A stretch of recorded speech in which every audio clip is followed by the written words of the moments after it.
यह अध्याय वैद्युत रसायन बच्चों आपके सामने 5 व्याख्यान में प्रस्तुत होगा। इस अध्याय के अध्ययन से आप वैद्युत अपघटनी सेल एवं गैल्वानी सेल के मध्य विभेद कर सकेंगे। गैल्वानी सेल के इलेक्ट्रोमोटिव फोर्स एवं वैद्युत रासायनिक श्रेणी तथा इसके अनुप्रयोग को जान सकेंगे। वैद्युत अपघटनी विलयनों की चालकता तथा मोलर चालकता की व्याख्या कर सकेंगे।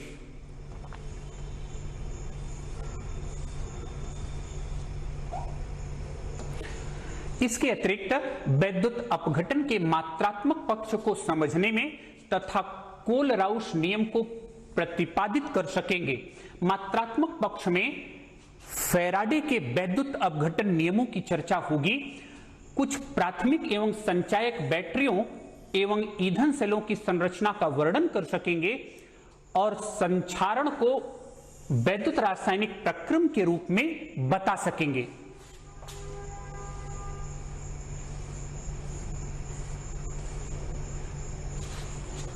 बच्चों, इस अध्याय का आज प्रथम व्याख्यान है।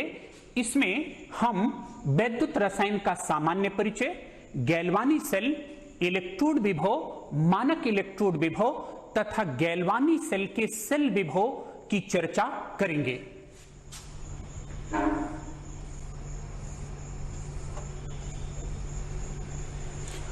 अब देखते हैं कि वैद्युत रसायन का सामान्य परिचय क्या है।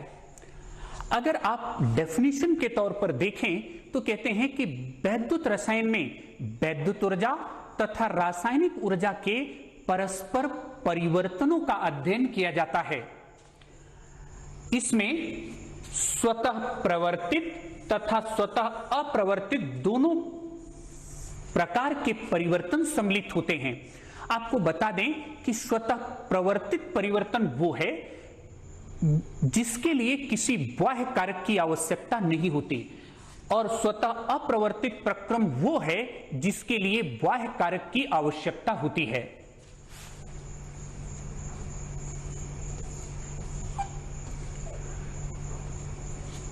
तो आपने देखा कि वैद्युत रसायन वैद्युत ऊर्जा तथा रासायनिक ऊर्जा के परस्पर परिवर्तनों का अध्ययन है।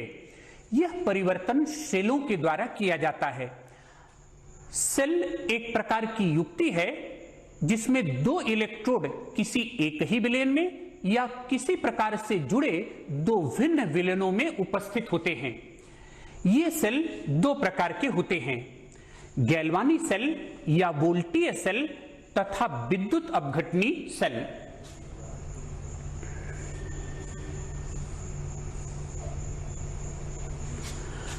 अब ये आपके सामने है कि बैटरियां एवं ईंधन सेल रासायनिक ऊर्जा को वैद्युत ऊर्जा में परिवर्तित करते हैं। इससे स्पष्ट है कि बैटरियां एवं ईंधन सेल गैल्वानी सेल के उदाहरण हैं।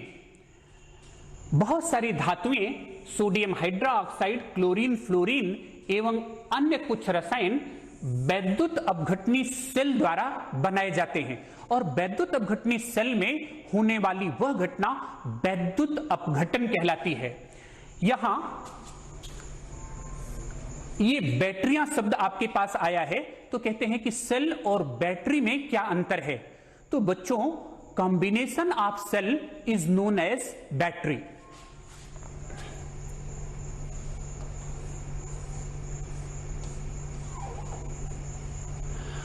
अब हमें डिस्कस करना है गैल्वानी सेल के बारे में। गैल्वानी सेल एक वैद्युत रासायनिक सेल है जो एक स्वतः रेडॉक्स अभिक्रिया की रासायनिक ऊर्जा को विद्युतीय ऊर्जा में रूपांतरित करती है, जैसे शुष्क सेल, डैनियल सेल, सीसा संचायक सेल। ये गैल्वानी सेल के उदाहरण हैं। और गैल्वानी सेल क्या कार्य करती है? रासायनिक ऊर्जा को वैद्युत ऊर्जा में परिवर्तित करती है।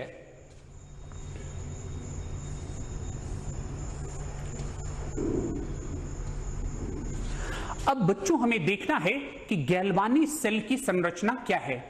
अगर आप गैल्वानी सेल को देखें तो कहते हैं कि गैल्वानी सेल में दो अर्ध सेल एक दूसरे से लवण सेतु द्वारा जुड़े रहते हैं और इनके जो इलेक्ट्रोड हैं एक दूसरे से वोल्ट मीटर के द्वारा जुड़े रहते हैं।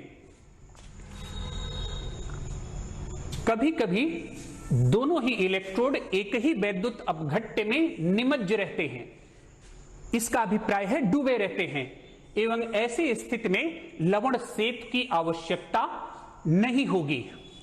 लवण सेतु क्या होता है, इसकी अभी इसी व्याख्यान में हम आपको स्पष्ट व्याख्या करेंगे।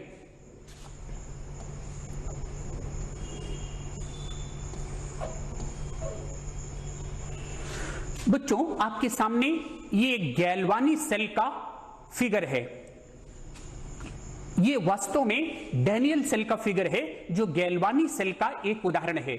इस सेल में आप देख रहे हैं कि ये जिंक की छड़ है और ये डूबी हुई है जिंक लवण के विलयन में, और ये कॉपर की छड़ है, ये डूबी हुई है कॉपर लवण के विलयन में।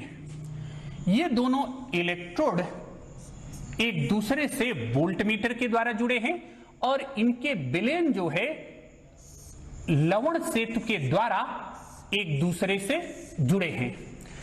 तो ये डैनियल सेल की संरचना है जिसमें एक अर्ध सेल जिंक अर्ध सेल है और दूसरा अर्ध सेल कॉपर अर्ध सेल है।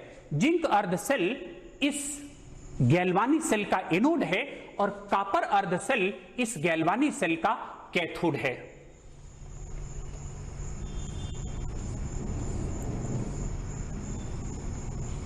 अब ये बच्चों देखना है कि गैल्वानी सेल की क्रियाविधि क्या है। क्रियाविधि से अभिप्राय यह है बच्चों कि किस तरह से गैल्वानी सेल रासायनिक ऊर्जा को वैद्युत ऊर्जा में परिवर्तित करती है। तो कहते हैं कि गैल्वानी सेल में एनोड पर ऑक्सीकरण तथा कैथोड पर अपचयन होता है।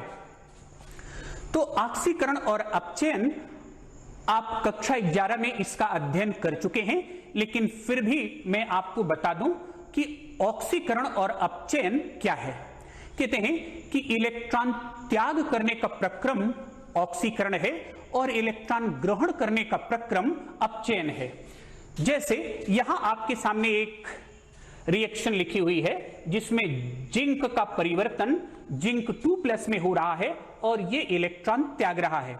यहां कॉपर 2+ का परिवर्तन कॉपर में हो रहा है और ये इलेक्ट्रॉन ग्रहण कर रहा है। तो ये जो प्रक्रम है ये ऑक्सीकरण है और ये जो प्रक्रम है अपचयन है। अब कहते हैं कि इसे कहते हैं ऑक्सीकरण अर्ध अभिक्रिया और इसे कहते हैं अपचयन अर्ध अभिक्रिया। तो गैल्वानी सेल के दोनों इलेक्ट्रोड अर्ध सेल कहलाते हैं और इसीलिए इन पर होने वाली अभिक्रियाएं अर्ध अभिक्रियाएं कहलाती हैं। जिस इलेक्ट्रोड पर ऑक्सीकरण होता है उसे ऑक्सीकरण अर्ध अभिक्रिया और जिस पर अपचयन होता है उस पर होने वाली क्रिया अपचयन अर्ध अभिक्रिया कहलाती है।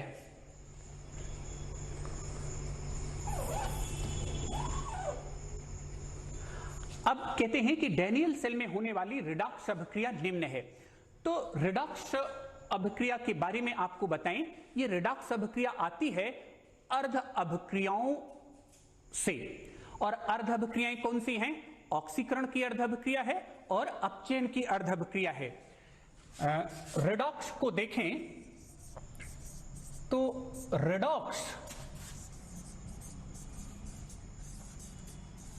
रिडक्शन प्लस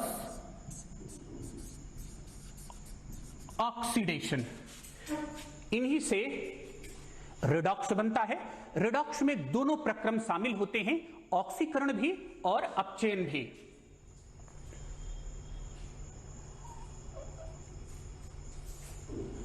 तो गैल्वानी सेल में एनोड ऋण ध्रुव होता है तथा कैथोड धन ध्रुव होता है।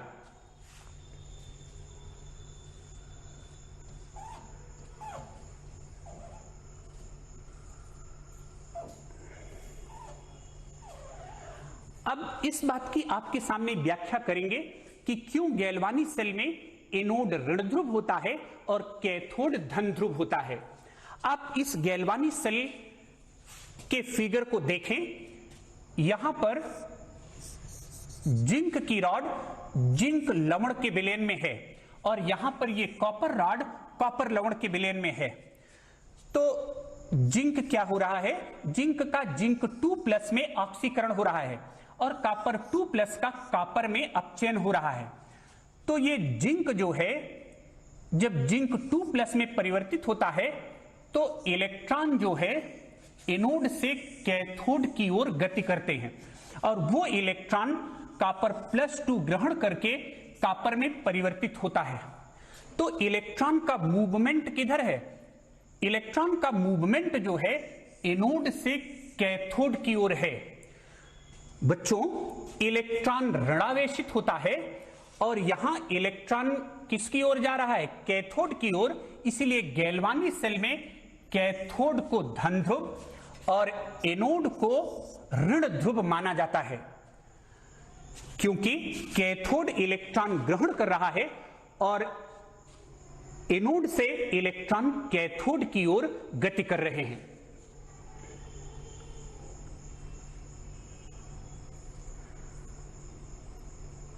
अब आपको बताना है कि गैल्वानी सेल में लवण सेतु तथा इसका कार्य क्या है।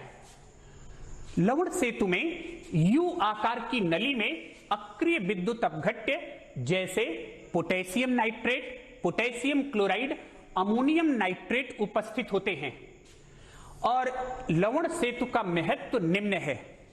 पहला महत्व क्या है बच्चों, कि यह दोनों अर्ध सेलों के विलयनों को जोड़ता है जिससे सेल परिपथ पूर्ण होता है। तो जो सॉल्ट ब्रिज है वो सेल सर्किट को कंप्लीट करता है। और दूसरे महत्व की आपसे चर्चा करें तो कहते हैं कि यह दोनों अर्ध सेलों के विलयनों को विद्युत उदासीन रखता है। इसे हम कहते हैं कि दोनों अर्ध सेलों में आयनिक संतुलन सॉल्ट ब्रिज द्वारा बनाया जाता है। इसकी हम आपको और स्पष्ट व्याख्या करते हैं। अभी आप इस फिगर में देखें कि जैसे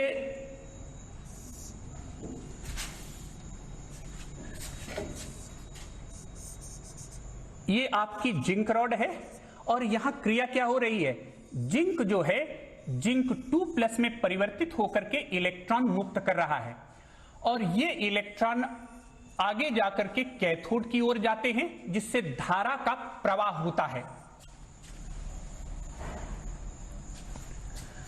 तो कहते हैं कि जब यहां से इलेक्ट्रॉन मुक्त होता है और इलेक्ट्रॉन इधर से कैथोड की ओर जाता है तो यहां विलयन में धनायनों की अधिकता हो जाती है और कैथोड में क्या हो रहा है कि कैथोड के विलयन में जो कॉपर 2+ है वो इलेक्ट्रॉन ग्रहण कर रहा है और अपचयित होकर के इस कॉपर की छड़ पर जमा हो रहा है। तो हो क्या रहा है कि यहां धनायनों की अधिकता हो जा रही है। तो धनायनों को उदासीन करने के लिए ये लवण सेतु यहां ऋणायन भेजता है और यहां पर ऋणायनों की अधिकता हो रही है तो लवण सेतु क्या भेजता है, धनायन भेजता है और जिससे यहां धनायन की और यहां ऋणायन की जो अधिकता है वो उदासीनता में बदल जाती है। इसकी तुलना आप बच्चों अपने घरों में होने वाले अर्थिंग से कर सकते हैं। हम अपने घरों में इलेक्ट्रॉनिक अप्लायंसेस को विद्युत के आधिक्य प्रभाव से बचाने के लिए करते क्या हैं, अर्थिंग कर देते हैं। जब कभी वोल्टेज बहुत हाई हो जाता है तो अर्थिंग रहने से वो करंट अर्थ में चली जाती है और इसके विपरीत भी हो जाता है। जब वोल्टेज बहुत कम हो जाता है तो पृथ्वी से इलेक्ट्रॉन आ करके उसको बढ़ा भी देते हैं। उसी तरह का फंक्शन यहां गैल्वानी सेल में सॉल्ट ब्रिज करता है। यह दोनों अर्ध सेलों में आयनिक संतुलन करता है जिससे धारा का प्रवाह सुचारू बना रहता है।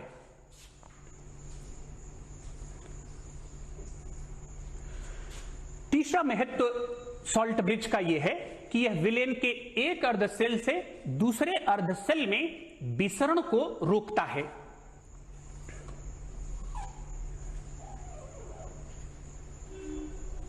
यहां बच्चों आपके सामने है कि किसी गैल्वानी सेल का सेल आरेख। सेल आरेख से अभिप्राय यह है कि गैल्वानी सेल को हम कैसे प्रदर्शित करते हैं। उसका उत्तर है कि गैल्वानी सेल में एनोड को बाईं ओर तथा कैथोड को दाईं ओर प्रदर्शित करते हैं। जैसे डैनियल सेल का सेल आरेख आपके सामने ये प्रदर्शित है, जिसमें लिखा है जिंक सॉलिड ZnSO4 एक्वस का मतलब जलीय, ये 2 लाइनें हैं, और उसके बाद कॉपर सल्फेट एक्वस और कॉपर सॉलिड। तो कहते हैं कि इसका अभिप्राय क्या है। इसका अभिप्राय यह है बच्चों कि यहां जिंक की छड़ जिंक सल्फेट के विलयन में है और यहां कॉपर की छड़ कॉपर सल्फेट के विलयन में है। या कह सकते हैं कि इसका जो जिंक अर्ध सेल है वो एनोड है और कॉपर अर्ध सेल कैथोड है। तो यहां पर नेगेटिव साइन और यहां पर positive sign, negative sign anode को और पॉजिटिव साइन कैथोड को व्यक्त करता है। अब एक प्रश्न का उत्तर देना है कि यहां लिखा है जिंक अपॉन जिंक SO4 और यहां लिखा है CuSO4 अपॉन Cu। इसका अभिप्राय यह है कि ये Zn upon Zn2 plus aqueous और ये copper 2 plus aqueous upon copper. तो यहां यह स्पष्ट है कि जिंक का जिंक 2 प्लस में ऑक्सीकरण है और कॉपर 2 प्लस का कॉपर में अपचयन है।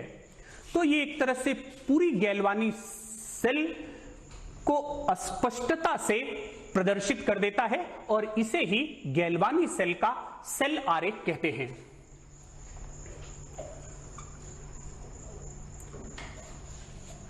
अब आपके सामने डिस्कशन होगा इलेक्ट्रोड विभव का। तो इलेक्ट्रोड विभव की अगर डेफिनेशन देखें तो कहते हैं कि जब किसी धातु की छड़ इसके लवण के विलयन में डुबोई जाती है तो इलेक्ट्रोड विलयन के सापेक्ष धनात्मक या ऋणात्मक आवेशित हो जाता है। इसको अगर आपके सामने स्पष्ट करें तो जैसे आप देख सकते हैं कि ये आपने जिंक अर्ध सेल लिया, ये जिंक की छड़ है और इसे हमने डुबा दिया जिंक सल्फेट विलयन में। तो कहते हैं कि जब जिंक की छड़ जिंक सल्फेट विलयन में रहती है तो इस पर आवेश आ जाता है और जब आवेश आ गया तो वैद्युत क्षेत्र आ जाएगा और वैद्युत क्षेत्र आएगा तो विभव उत्पन्न हो जाएगा। अब बच्चों हमें यह व्याख्या करनी है कि जब किसी धातु की छड़ उसके लवण के विलयन में डुबोई जाती है तो उस पर आवेश क्यों आ जाता है। यहां यह आपको दिखाया गया है कि जब हम जिंक की छड़ को जिंक लवण के विलयन में डुबोते हैं तो जिंक छड़ पर ऋणावेश आता है और कॉपर की छड़ को जब हम कॉपर लवण के विलयन में डुबोते हैं तो कॉपर की छड़ पर धनावेश आता है। हम इसकी आपके सामने और स्पष्ट व्याख्या करते हैं।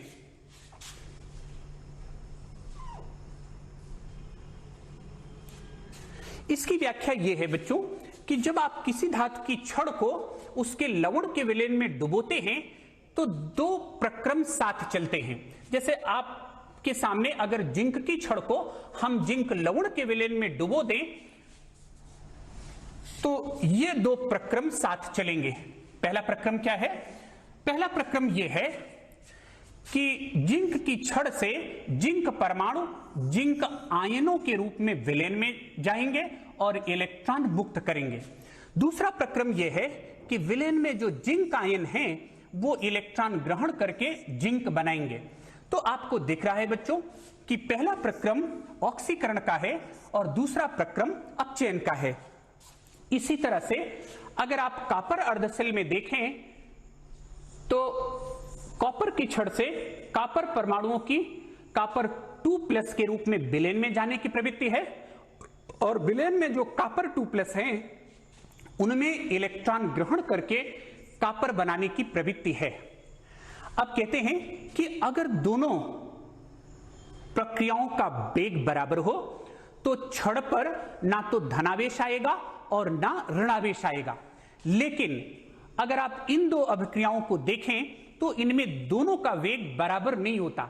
जैसे अगर जिंक अर्धसेल में देखें तो जो ऑक्सीकरण का प्रक्रम है वो अपचयन की तुलना में तीव्र होता है, और कॉपर में जो अपचयन का प्रक्रम है वो ऑक्सीकरण प्रक्रम की तुलना में तीव्र होता है।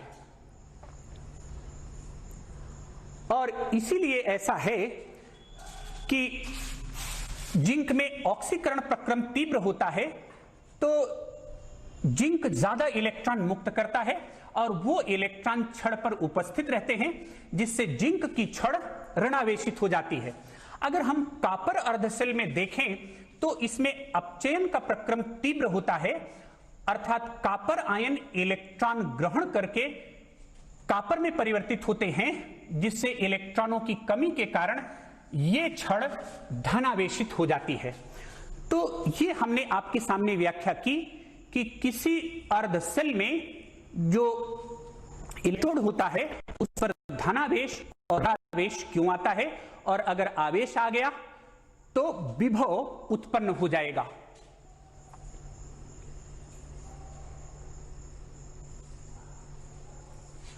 तो उसी को व्याख्या आपके सामने की गई कि इलेक्ट्रोड विलयन के सापेक्ष धनात्मक या ऋणात्मक आवेशित हो जाता है, जिससे इलेक्ट्रोड एवं वैद्युत अपघट्य के मध्य विभवांतर उत्पन्न हो जाता है, जिसे इलेक्ट्रोड विभव कहते हैं।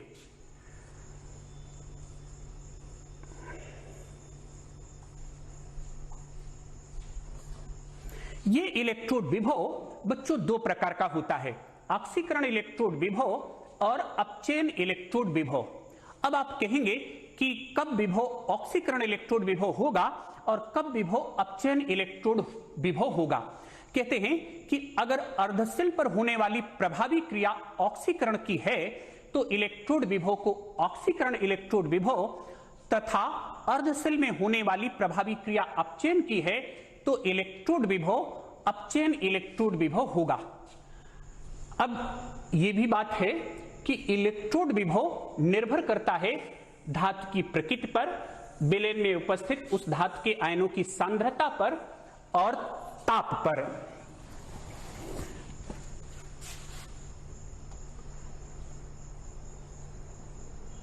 तो जैसे आपने देखा कि जब हम जिंक अर्धसेल को देख रहे थे तो इसमें प्रभावी क्रिया ऑक्सीकरण की है, इसलिए इसका इलेक्ट्रोड विभव ऑक्सीकरण इलेक्ट्रोड विभव होगा। और कॉपर अर्धसेल में जो प्रभावी क्रिया है वो अपचयन की है, इसलिए इसका इलेक्ट्रोड विभव अपचयन इलेक्ट्रोड विभव होगा।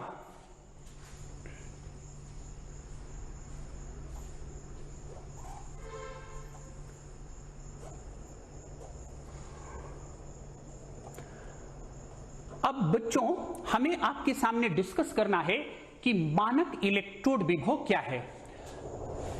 अब आपको डिस्कस करते हैं कि मानक इलेक्ट्रोड विभव जब अर्धसेल अभिक्रिया में प्रयुक्त सभी स्पीशीज की सांद्रता केवल एक इकाई होती है तो इलेक्ट्रोड विभव को मानक इलेक्ट्रोड विभव कहते हैं। इसका अभिप्राय यह है बच्चों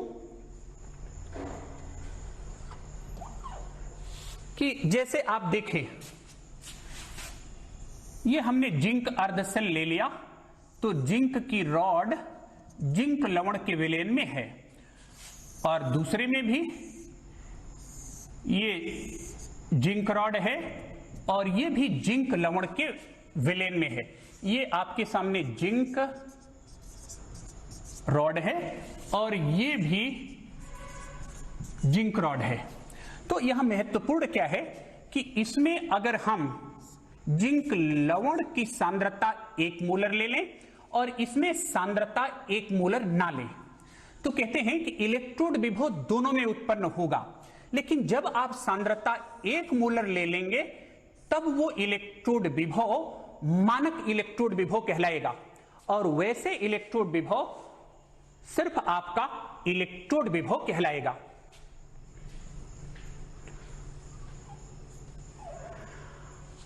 अब आईयूपीएसी के नियमानुसार मानक अपचयन विभव को अब मानक इलेक्ट्रोड विभव कहा जाता है। आपको स्पष्ट कर दूं कि जैसे किसी अर्धसेल के लिए, मान लो आपने जिंक अर्धसेल लिया, तो उसके दो मानक इलेक्ट्रोड विभव संभव होंगे, मानक ऑक्सीकरण इलेक्ट्रोड विभव और मानक अपचयन इलेक्ट्रोड विभव। दोनों का संख्यात्मक मान बराबर होगा, किंतु उनके चिन्ह एक दूसरे के विपरीत होंगे। अब यह डिस्कस करना है कि गैल्वानी सेल का सेल विभव क्या है। अभी आप प्रारंभ में देख रहे थे कि गैल्वानी सेल के दोनों इलेक्ट्रोड एक दूसरे से वोल्ट मीटर द्वारा जुड़े रहते हैं। तो गैल्वानी सेल के दोनों इलेक्ट्रोडों के बीच विभवांतर ही सेल विभव कहलाता है। और सेल विभव ज्ञात करने में हम ये सूत्र प्रयुक्त करते हैं, ई सेल बराबर ई कैथोड माइनस ई एनोड। ई का मतलब आप जानते हैं इलेक्ट्रोड विभव है। तो इस सूत्र में एक बात बहुत ध्यान देने की है कि जब यह सूत्र प्रयुक्त किया जाए तो कैथोड और एनोड दोनों के अपचयन इलेक्ट्रोड विभवों को ही प्रयुक्त किया जाए। और यहां लिखा है E cell equal to E R minus E L. R का मतलब राइट और एल का मतलब लेफ्ट। आप जानते हैं कि गैल्वानी सेल में कैथोड जो है वो राइट में होता है और एनोड जो है लेफ्ट में होता है। और यही सूत्र हम मानक सेल विभव निकालने के लिए भी लगा सकते हैं। तब यह सूत्र हो जाएगा E nought cell equal to E nought cathode minus E nought anode, या E nought cell equal to E nought right minus E nought left.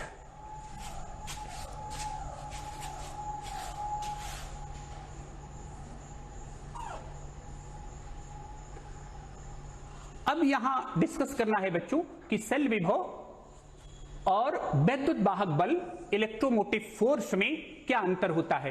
कहते हैं कि जब सेल से कोई धारा प्राप्त नहीं हो रही होती तो सेल विभव ही सेल का वैद्युत वाहक बल कहलाता है।